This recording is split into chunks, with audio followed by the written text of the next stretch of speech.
From Los Angeles, it's the John Kerwin Show. I'm your announcer, Justin Nottingham, along with Nicholas Burns and the Night Owls. Tonight's guests, Eriq LaSalle, John Wise, with musical guest, Kate Earl. And now, here's your host, John Kerwin!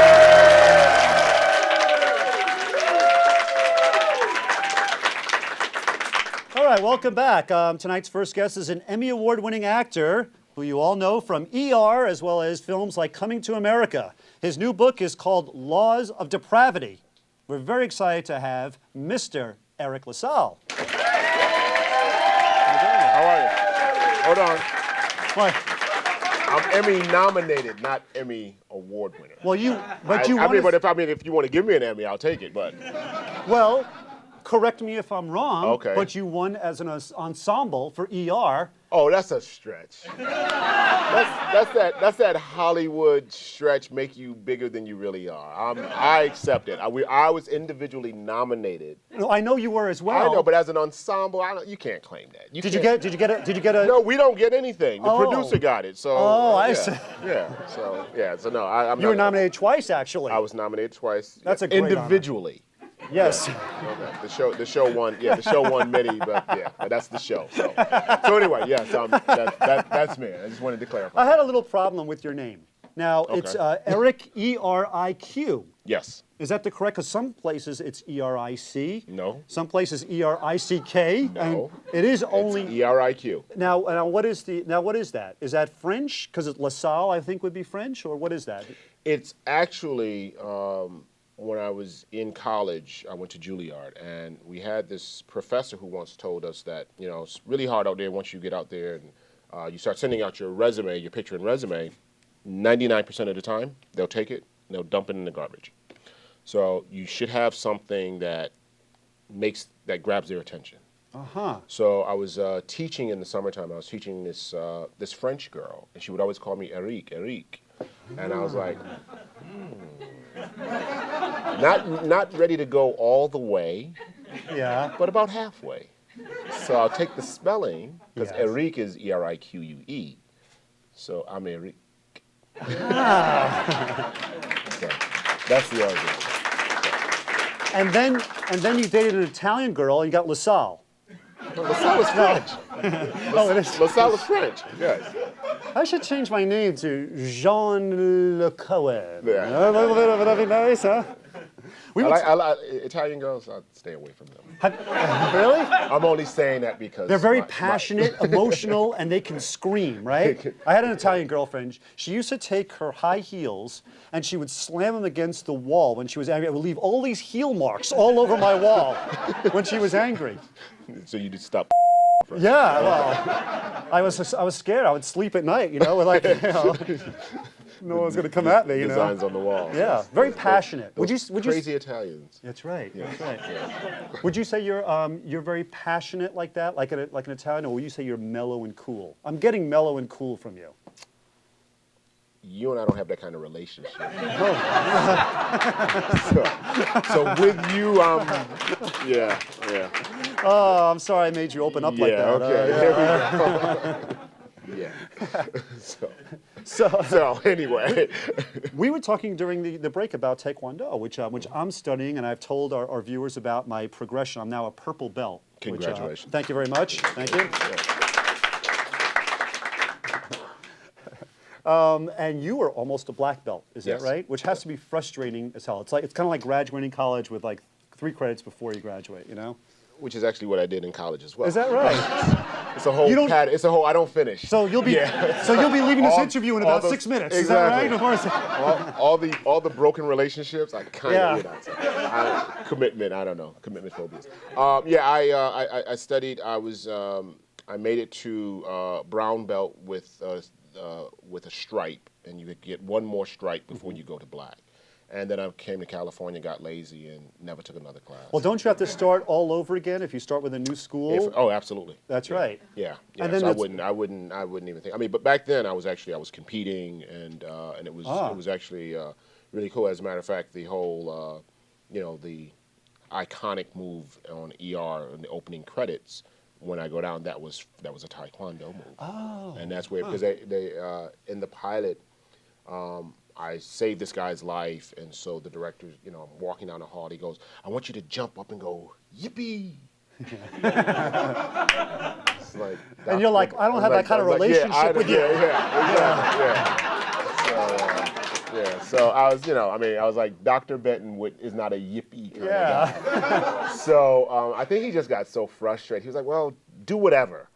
And so I said, okay. So I, walked down the hall and did the low punch, and it was a Taekwondo move. Right, the kicks are harder. You have to really practice like the axe kicks and so on. You have to really stay with that because you can lose the flexibility. You know? Oh yeah. Absolutely. So I'm about as flexible as this table right here. Yeah. Give me some. My dad took, I mentioned this quickly to you before we started. My dad studied Taekwondo in New York City with Gregory Hines, the great dancer and actor. Oh yeah. And he said he made it to green belt. And he said at green belt, Gregory Hines came up to him and said, I'm going to teach you something, and it's teaching you how to kill someone. It was a move to kill someone. And after he did that, he quit. And they said, well, how come you're leaving? He goes, I've learned how to kill someone. I don't need to know anything else. That's enough. That's my dad, The really cool thing about, we were always taught, I studied in New York, and we were always taught a very valuable lesson about martial arts. The more you know, the least likely you are to ever use it. Because you're confident. Because you're confident. You don't have anything to prove.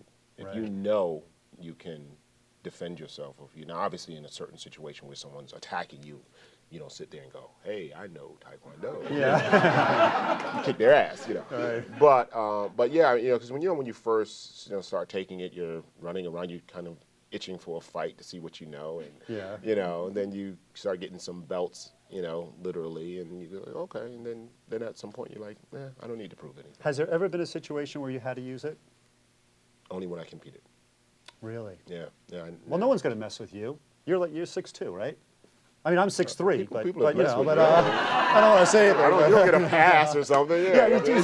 No. You don't. Some people want to fight you more when you're tall. The next time someone messes with me, I'm going to go, you know what, listen, man, John Kerwin said you're not supposed to mess with me. Oh, you'll get a beating then. Yeah.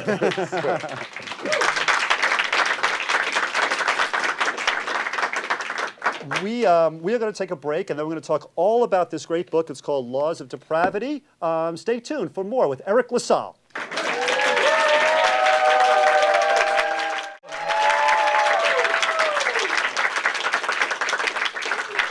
All right, we're back talking with Eriq LaSalle. This is the book Laws of Depravity. And tell us about it. Well, let me just say what it says over here. I love this. You tell us. Okay. A modern-day parable cleverly masquerading as a crime novel, a muscular, gritty, and spiritual thriller.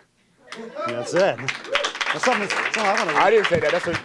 That's another author And it's saying a that. priest with blood dripping down his collarbone. Wow. Yeah, So tell us about it.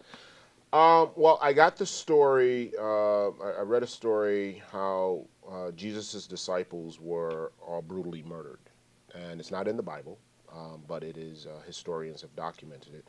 And they were beheaded, they were flayed, they were speared, they were dragged through the streets. They all, crucified, they all died horrible, horrible deaths, except for John the Greater, who was put into a vat of boiling oil, somehow miraculously survived, and was banished to the Greek island of Patmos, where he wrote the book of Revelations.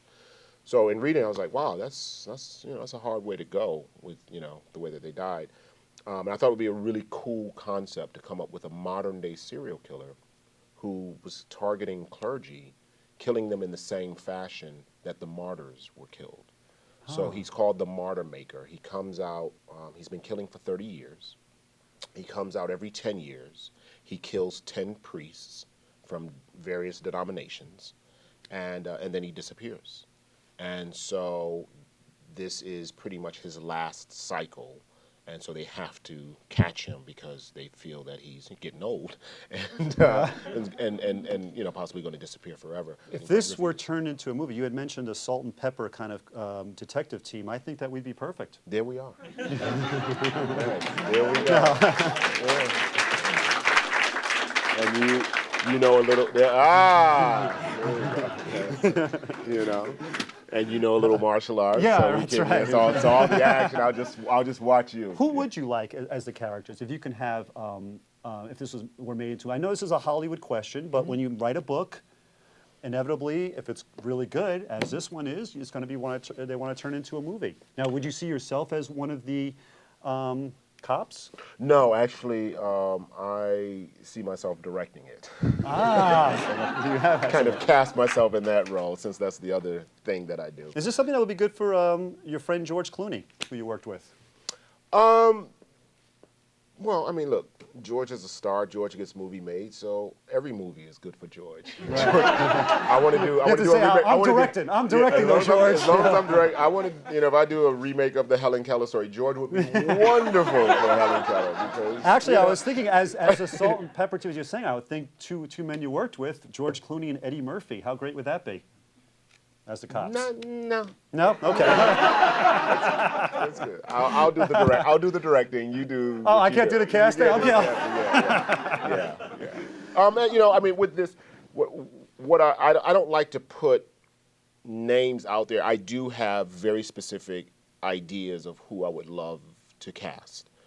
I don't put it out there because I want people to read it and have their own image of whoever these characters. You rob the audience sometimes when you tell them your vision. Music videos. Well, sometimes, yeah. Yeah. But it's like staring at a piece of art and telling someone what you feel. It's like, well, it's for them to discover. They come from a completely different background. So when people read, something, you really want them to say, wow, this guy reminds me. And when I do, when I talk to people about it, you'd be surprised how varied those choices. Like some people will say, "Oh, I saw this person," and you're like, "Really?" And then this person will see something different. But that's theirs to own, and you don't want to interfere with that. I like how you had the literary reference, and or just the artistic reference of like a painting, and I'm like, well, like a music video. Yeah, it was just such a. You almost lost me in that. Yeah, it was like a dummied down version of what you were trying to get across. You're talking Shakespeare. I'm talking comic books. Basically.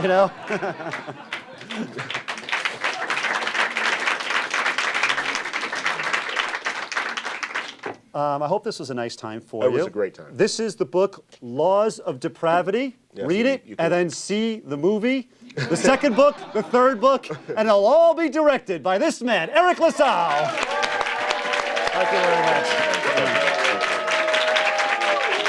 We'll take a break and be right back.